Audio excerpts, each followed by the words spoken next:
Como habíamos mencionado previamente, hoy tenemos una entrevista especial. Vamos a estar hablando sobre las reservas internacionales hacia la estabilidad cambiaria. Para ello tenemos como invitado especial al doctor Walter Morales Carrasco, a quien le damos un cordial saludo, estimado profesor. Antes que nada, agradecerle por su tiempo y por brindarnos su perspectiva. Querido profesor, un placer saludarlo. Por fin pudimos coordinar las agendas, así que un gusto estar aquí, como siempre agradecido a la facultad, al programa y a su persona por estos espacios. Muchísimas gracias, estimado profesor. La evidencia internacional sobre el tema de crisis cambiaria, sobre temas de crisis económica, es bastante amplia y ello hace un énfasis en lo que es la importancia de la credibilidad de la política económica y en especial lo que es el rol de los bancos centrales, especialmente bajo cierto nivel de institucionalidad y bajo características especiales de independencias con el propósito de anclar expectativas, de reducir el riesgo forzadas de lo que es de un régimen cambiario a otro, así como también de ordenar las transiciones.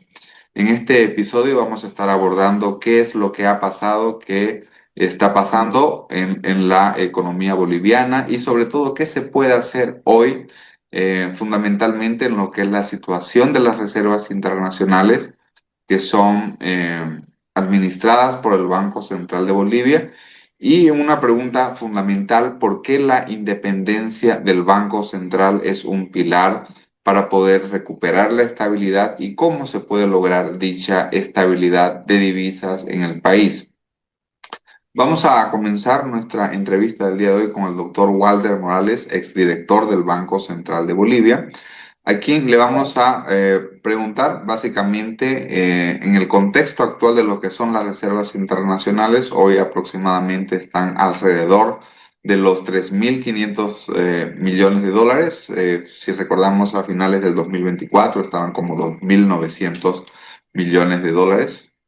Actualmente están representando entre un 5 y un 6% del Producto Interno Bruto. Y queremos preguntarle inicialmente si Bolivia se encuentra en una situación de crisis de balanza de pagos y, bueno, de la audiencia que tal vez no está familiarizada con este término, ¿cómo podríamos definir técnicamente lo que es una crisis de balanza de pagos? Bueno, es una excelente pregunta para comenzar, estimado profesor.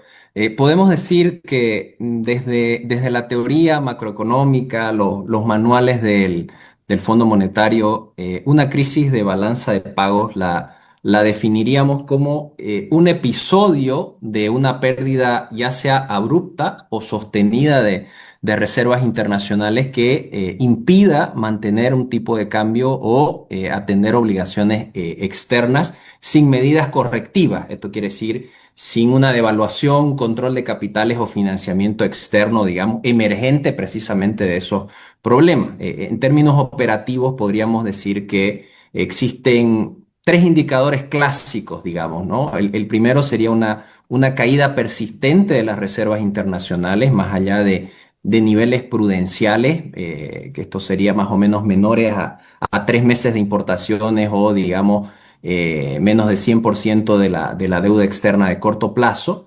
La existencia de una prima cambiaria o un diferencial significativo entre tipo de cambio oficial y paralelo de la literatura habla de aproximadamente, y esto que decía de los manuales, de aproximadamente más del 30% como señal de restricción externa ya que está sucediendo, y en tercero, obviamente un deterioro simultáneo de flujos de capital y la cuenta corriente fíjese usted, con imposibilidad de acceder a financiamiento internacional a tasas sostenibles, ¿no? Entonces, una crisis de balance de pago se manifiesta cuando ya el país no puede sostener el equilibrio externo sin agotar sus reservas o alterar el régimen cambiario. Entonces, si vemos la evidencia empírica para el caso boliviano, estas tres condiciones se cumplen de manera clara y contundente, ¿no?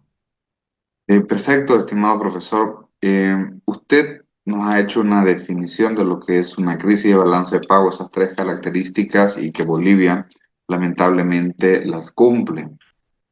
Por una parte, mencionamos en la introducción el nivel de divisas o reservas que tiene el país.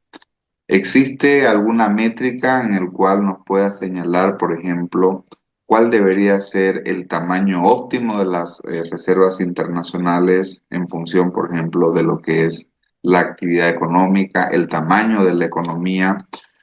Usted ya nos mencionaba 3 meses, al menos 3 meses de importación o la cobertura de deuda de corto plazo. En tal sentido, nos preguntamos, bueno, y escuchamos en la prensa de que el nivel de las reservas es muy bajo. Queremos preguntarle qué tanto es bajo, cuánto debería ser adecuado, o inclusive qué tanto sería un nivel de reservas alta que debería tener el país. Bien, desde un punto de vista, bueno, técnico y como menciona las métricas internacionales, un nivel de reservas internacionales netas se evalúa primero a través de tres criterios, digamos, clásicos. Podemos profundizar en muchos otros, pero los clásicos y fundamentalmente aceptados por el Fondo Monetario Internacional, el Banco de Pagos Internacionales e incluso la literatura sobre economía internacional. Tenemos, uno es lo que me comentábamos hace un momento, los meses de importación como indicador, digamos, benchmark de referencia sería entre 3 y 6 meses. Con menos de 3 meses ya se consideraría insuficiente. El otro sería las reservas en proporción o en porcentaje del PIB, alrededor de 15 a 20%, con un menos de 10% ya considerado como vulnerable, moderadamente vulnerable. Y la última, la regla de Guidotti-Greenspan, ¿no es cierto? Que es, considera como indicador de referencia un 100% de cobertura de la deuda externa de corto plazo, y menos de eso ya nos estaría diciendo que habrían problemas. Ahora, si queremos ver consideraciones, digamos, estructurales para ver si Bolivia ha cruzado estos umbrales de suficiencia prudencial o adecuacidad o adecuación de reserva, que generaría, digamos, probables tensiones cambiarias y restricciones de divisas con un aumento, digamos, exponencial. Podríamos decir que claramente la proporción líquida en cuanto a composición de reservas, digamos, divisa y los DEX, se ha reducido drásticamente y el peso del oro obviamente ha incrementado significativamente y fundamentalmente por un repriceo, ¿no? Porque como sabemos, todo el precio de oro ha subido notoriamente. Esto, si bien mejora el balance contable del Banco Central, pero reduce la liquidez efectiva, ya que el oro no puede usarse inmediatamente para cubrir importaciones, pagos externos sin venderlo, ¿no? El otro es disponibilidad operativa, ¿no? Gran parte de las reservas brutas no estaría disponible para intervenciones inmediatas, depósitos públicos, encaje bancario en divisas, el tema de los DEX del FMI. Por tanto, las reservas utilizables pueden ser hasta un 40% menores al reportado, ¿no? Y probablemente más, ¿no? ¿Cierto? Entonces, el nivel mínimo y rango, digamos, óptimo para Bolivia, dada la estructura productiva, dependencia en hidrocarburos y minerales que hemos estado haciendo algunos ejercicios, podríamos decir que un nivel de reservas internacionales mínimo de seguridad podría estar alrededor de 4.000 a 5.000 millones de dólares, aproximadamente 8% del PIB, que permita cubrir al menos 4 meses de importaciones y el 100% de la deuda de corto plazo. O sea, y un rango óptimo entre 6.000 a 8.000 millones, que sería más o menos un 10 a 12% del PIB, lo que permitiría sostener un régimen, digamos, semirrígido con intervención limitada. Y mantener la confianza en la moneda. En resumen, un nivel actual de alrededor de 3.300 millones no garantiza estabilidad cambiaria,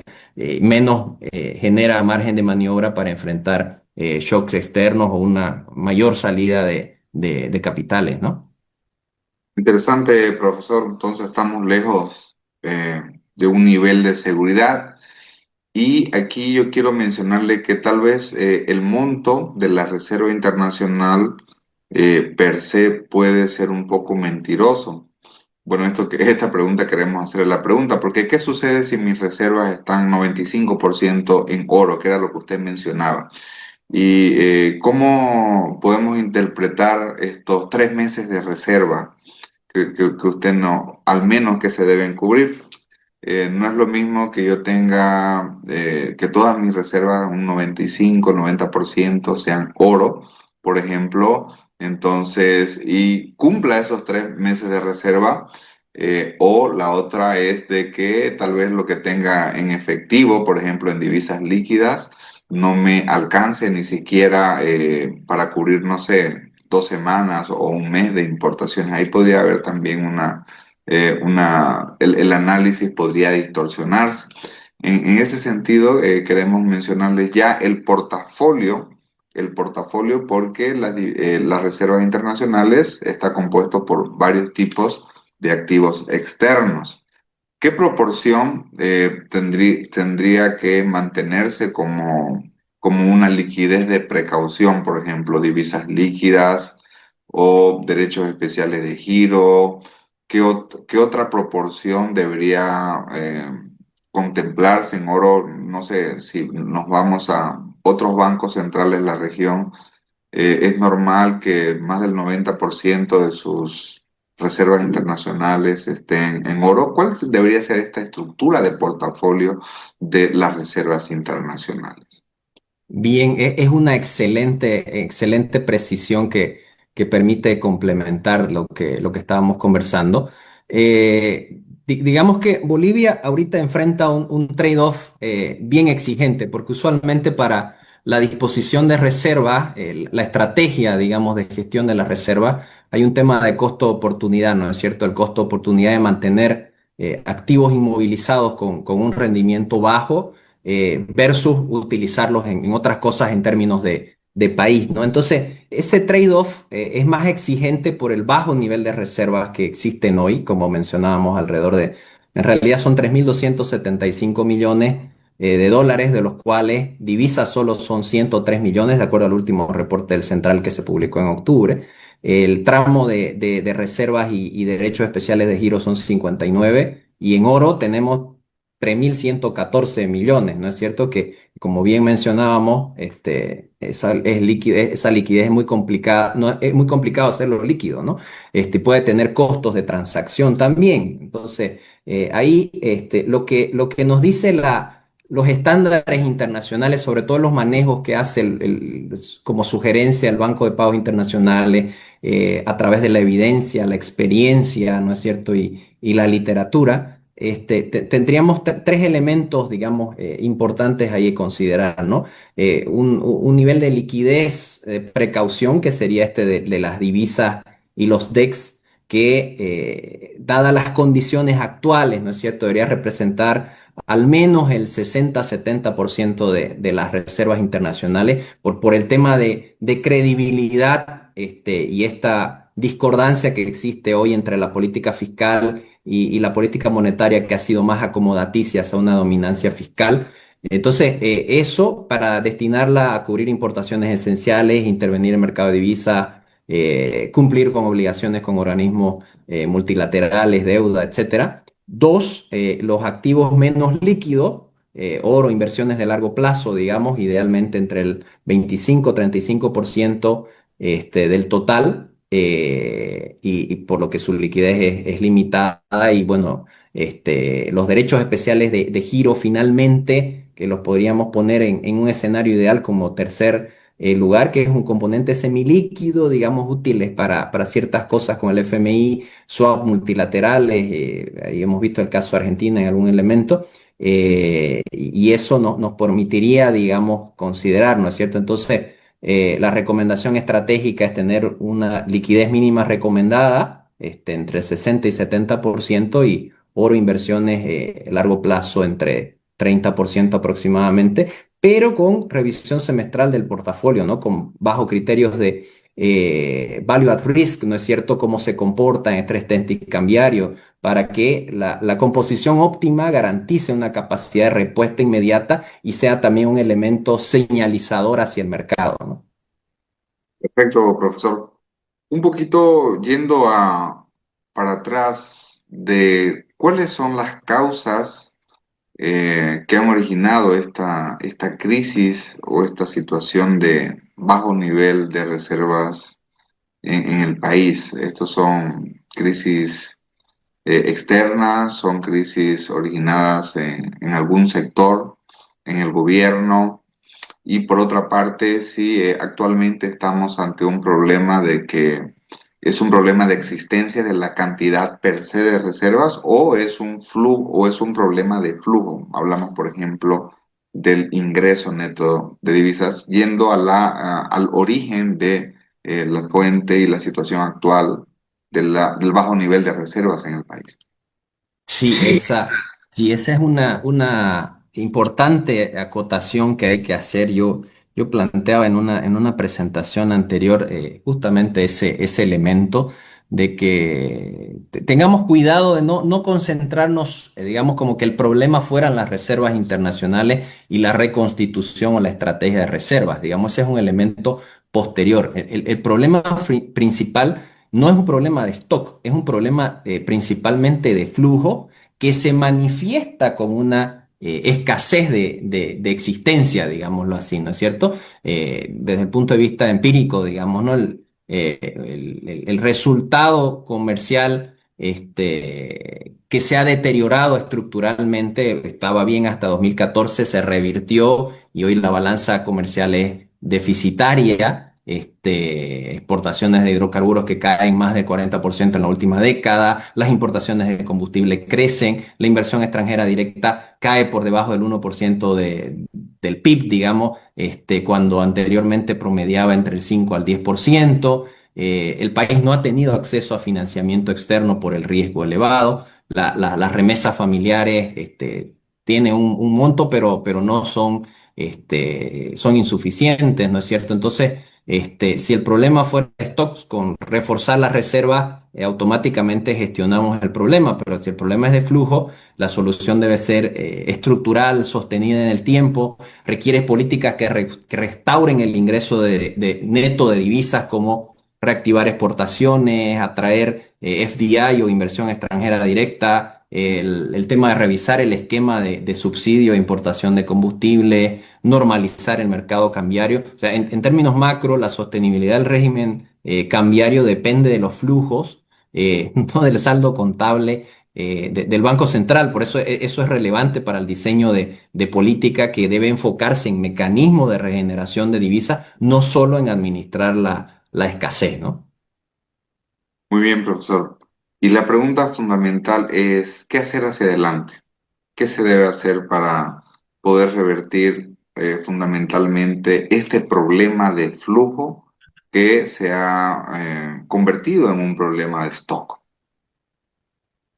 Bueno, lo que viene hacia adelante, primero tenemos que decir que es algo bastante complejo de solucionar porque no olvidemos que este problema se viene generando desde los últimos 20 años. El gran problema ha sido, digamos, la causa fundamental de esto estructural, digámoslo así, es el modelo económico imperante que se trató de plantear, ¿no es cierto?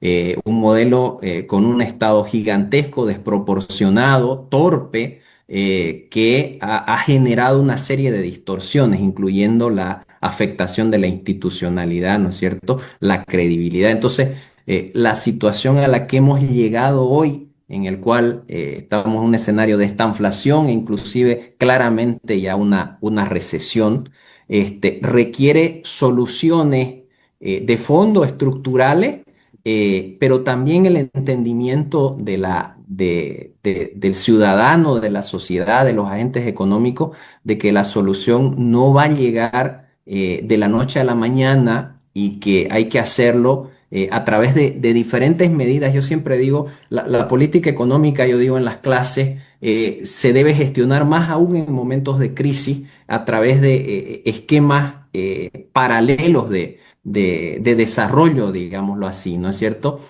Apostar en el mediano plazo al crecimiento del producto, por ejemplo. El otro día conversábamos con el profesor Felipe Larraín, por ejemplo, una alternativa que duplicar el PIB del país en un plazo razonable, eso como estructural, digámoslo así, como una visión de mediano plazo, solucionar la urgencia, lo que decía, estabilizar el mercado cambiario, dar señales claras, un tema de ajustar el déficit fiscal adecuadamente y ahí podemos entrar a una serie de elementos fundamentales de largo plazo, la consolidación fiscal, reglas. Y una serie de elementos, como digo, en paralelo que debe ejecutar el próximo gobierno con debida prudencia, con mucho tecnicismo que se debe realizar para que podamos salir de este problema, dada, tenemos una infinidad de oportunidades. Yo conversaba el otro día con unos inversores del extranjero que son tenedores de bonos soberanos bolivianos,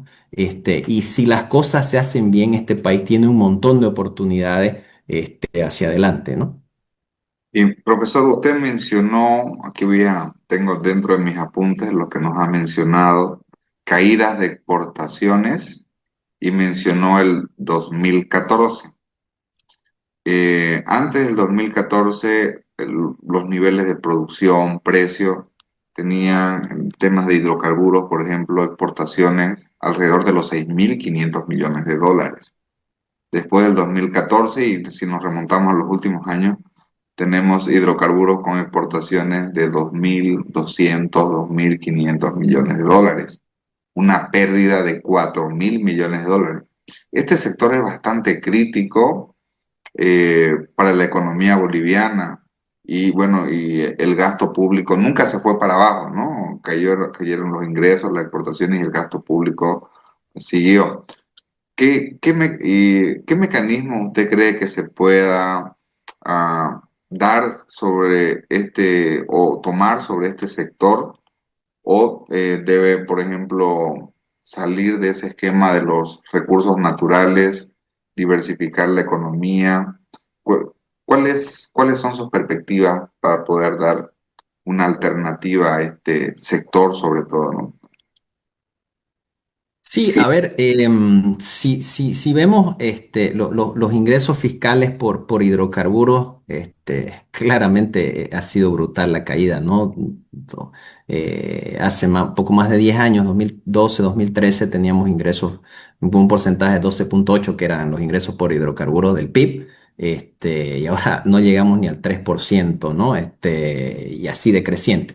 ¿Qué problema ha sucedido ahí? Que evidentemente las medidas, lo que se ha tratado de hacer en términos de reponer las reservas que se han ido gastando desde el boom hasta la época, o sea, en los últimos 20 años, lo que ha sucedido es que ha sido pésima la gestión de exploración de hidrocarburos, ¿no es cierto? No ha dado resultados adecuadamente, fundamentalmente ¿por qué? Porque lo tiene que hacer quien sabe, y quienes saben no es el sector público, peor en países como Bolivia, ¿no? Vuelvo al tema de con baja institucionalidad y baja idoneidad también, ¿no es cierto? Evidentemente no me estoy refiriendo a todo el mundo, pero en la generalidad, en el promedio, los resultados son contundentes. Entonces, hay que ver el tema de que el privado lo haga, ¿no es cierto? Gente que sabe, ¿no es cierto? Y fundamentalmente son empresas multinacionales, con alto conocimiento de eso. Ahora, la pregunta a ustedes es también mucho más profunda. ¿Solo debemos concentrarnos en eso? No, debemos hacer ambas cosas, ¿no es cierto? Porque hay países desarrollados, miembros de la OECD, Noruega, Chile, ¿no es cierto?, que tienen recursos naturales como parte importante del producto, y lo trabajan junto con otros sectores, servicios, etcétera, etcétera. Entonces, tenemos que hacer ambas cosas, por eso el desafío es tan complejo y requiere de las mejores capacidades, y un alineamiento, coordinación de los órganos del Estado también de la mejor forma, ¿no? Muchísimas gracias, estimado profesor. Teníamos muchísimas más preguntas para realizarle. El tiempo realmente nos ha quedado demasiado corto. No queremos despedirnos, doctor, sin antes dos lineamientos finales sobre su perspectiva. Uno, lo que es la independencia del Banco Central y en segundo lugar, qué hacer, cómo estabilizar, que es la pregunta fundamental de este programa. ¿Cómo estabilizar el tipo de cambio? ¿Cómo estabilizar el mercado de divisas? Desde su perspectiva, ¿usted cree que van a existir costos fuertes? ¿Van a existir ajustes fuertes? ¿Cuáles son las decisiones fundamentales que va a tener que tomar el próximo gobierno para lograr la estabilidad cambiaria? Bien, ese es un tema medular, ¿no? La independencia del Banco Central, yo comentaba el otro día en un post, no es un privilegio institucional, ¿no? Es una condición funcional para la estabilidad macroeconómica, ¿no? Un Banco Central independiente puede cumplir su mandato principal, o sea, es preservar la estabilidad de precios, la confianza en la moneda e inclusive operar también objetivando el pleno empleo, sin interferencias políticas o fiscales, ¿no es cierto? Entonces, la independencia se estructura según documentos del FMI 2021, el Banco de Pagos Internacionales, en cuatro dimensiones complementarias, ¿no? Que actúan como pilares de credibilidad y anclas nominales, ¿no? El tipo de independencia, política económica, financiera, las metas, ¿no es cierto?, que tiene el Banco Central, la independencia de instrumentos, ¿no es cierto? Y todo eso genera, la evidencia nos muestra que eso genera estabilidad, ¿no es cierto? Y genera resultados favorables que apoyan precisamente las medidas de política, de política económica, ¿no? Entonces, ahora, ¿qué es lo que viene? ¿Qué hay que tener en cuenta? Es que, a ver, el menú de opciones, digamos, para gestionar lo que se viene desde el punto de vista de estabilidad y de generación de mejores dinámicas económicas hacia adelante, requiere, ¿no es cierto?, evaluar adecuadamente esto, ¿no? Opciones realistas, por ejemplo, de régimen y capacidades previas, ¿no es cierto? Se habla de una flotación, digamos, con intervención, requiere evidentemente autonomía monetaria, requiere profundización del mercado, una comunicación muy fina, ¿no es cierto? O sea, capacidades claves previas como reglas, bandas de volatilidad, si se va a hacer, umbrales de microvolatilidad, mecanismos de subasta, formadores de mercado, ¿no es cierto? La gestión de reservas por tramo, una gestión de regulación prudencial, data en tiempo real. Si queremos bandas cambiarias, digamos, tener reglas públicas de recalibración, digamos, por inflación, diferenciales y productividad, un colchón de reservas, ¿no? Si quiere, nos ponemos más detallistas, incluso protocolos de intervención simétricos para defender los límites, no solo el centro, ¿no? Calendarios de revisión, si vamos a trabajar con crawling peg, digamos, o ese esquema de movilización, digamos, del tipo de cambio deslizante, reglas transparentes, una desindexación paulatina y metas nominales, que quizás probablemente para hoy sea una opción también interesante que habría que ver. Entonces, hay que armar un roadmap adecuado, no solo desde el punto de vista generalista, y hay que trabajar del detalle, o sea, cómo implementamos la medida que vamos a implementar para que esto sea creíble, para que esto se pueda gestionar y no pueda haber riesgo de reversión hacia el pasado y hacia problemas ya existentes o profundizar los actuales, ¿no? Una cirugía bastante profunda que se debe hacer en el tema cambiario. Quiero realzar el tema del rol del Banco Central, la independencia, tal vez un poquito en la línea que usted plantea, doctor, sobre la Reserva Federal del Perú. El Perú posiblemente sea uno de los países más inestables políticamente hablando, pero su directorio, su presidente, creo que están 20, 25 años, ¿no? Y eso se ve reflejado en su moneda también. Cada vez el sol peruano es más fuerte. Sí, sí, Sí, totalmente. totalmente. Hay algunos ejemplos como ese.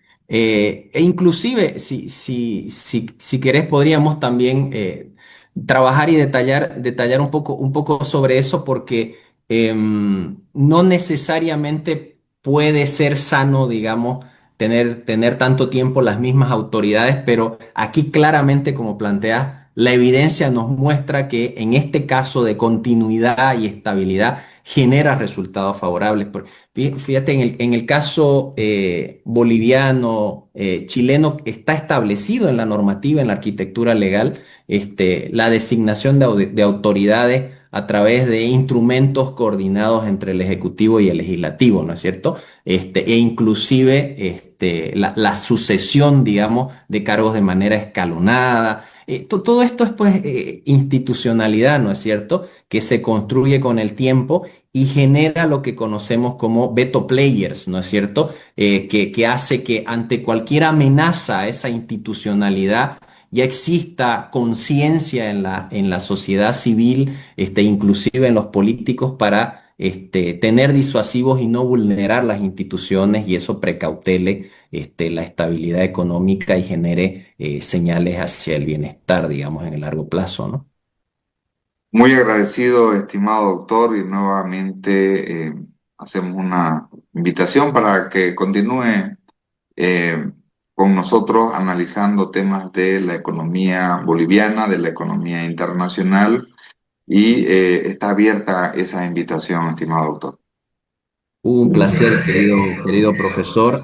La verdad que es un gusto estos espacios de comunicación de alto nivel, pero tratando de bajarlo al nivel de nuestra comunidad universitaria y la sociedad. Yo encantado y a disposición.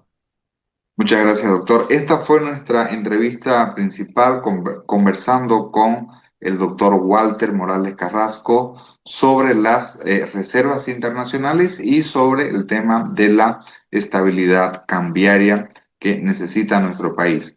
En tal sentido, vamos a ir con nuestros anuncios institucionales y continuamos con más del programa de Economía y Negocios.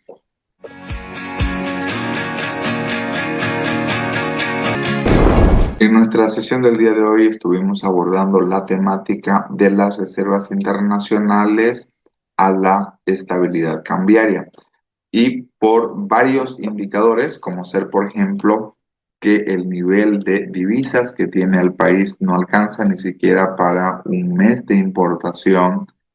Por otra parte, de igual manera, las reservas líquidas, las divisas líquidas, no alcanzan para pagar el 100% de la deuda de corto plazo y por otra parte también si analizamos lo que es el tipo de cambio que está en el mercado paralelo, supera más del 30%, de hecho es equivalente, está el doble del tipo de cambio del tipo de cambio oficial, valga la redundancia, y esto implica que hay un deterioro significativo en el flujo de divisas, por lo cual los economistas llaman a esta situación una crisis de balanza de pago. ¿Cuánto deberían estar las reservas internacionales en un nivel de seguridad? Posiblemente entre 4.000 y 5.000 millones de dólares, lo cual es equivalente al 8% de la actividad económica y en un nivel óptimo, las reservas internacionales deberían estar entre 6.000 y 8.000 millones de dólares. Actualmente están alrededor de los 3.500 millones de dólares, por lo cual están bastante lejos de lo que es el nivel de seguridad y el nivel óptimo. Se necesita una liquidez de precaución.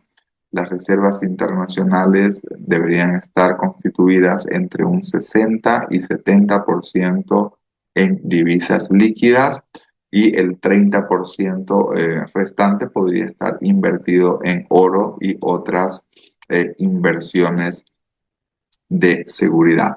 De igual manera, hemos destacado en este programa la importancia del Banco Central de tener una institucionalidad y una independencia de lo que es el gobierno de turno, lo cual permitiría de que el Banco Central realice operaciones monetarias y cambiarias de manera más estratégica y de una manera operativa más eficiente para las políticas del país. Pasar de las reservas internacionales a la estabilidad cambiaria no va a ser una tarea difícil, no va a ser una tarea fácil en todo caso, va a ser una tarea difícil y ello involucra cambiar de un régimen de un tipo de cambio fijo a un tipo de cambio de bandas o también llamada crawling peg, con lo cual sin duda alguna va a necesitar de un fondo de estabilización, va a necesitar de inyección de divisas al país y reconfigurar el esquema del mercado de divisas. Estas y otras fueron nuestras principales conclusiones del día de hoy. En tal sentido, los invitamos a que nos pueda acompañar en el programa de Economía y Negocios. Recuerden ustedes los días sábados a las 8 de la noche y el reprise del día domingo por Canal 11 Televisión Universitaria. Muchísimas gracias.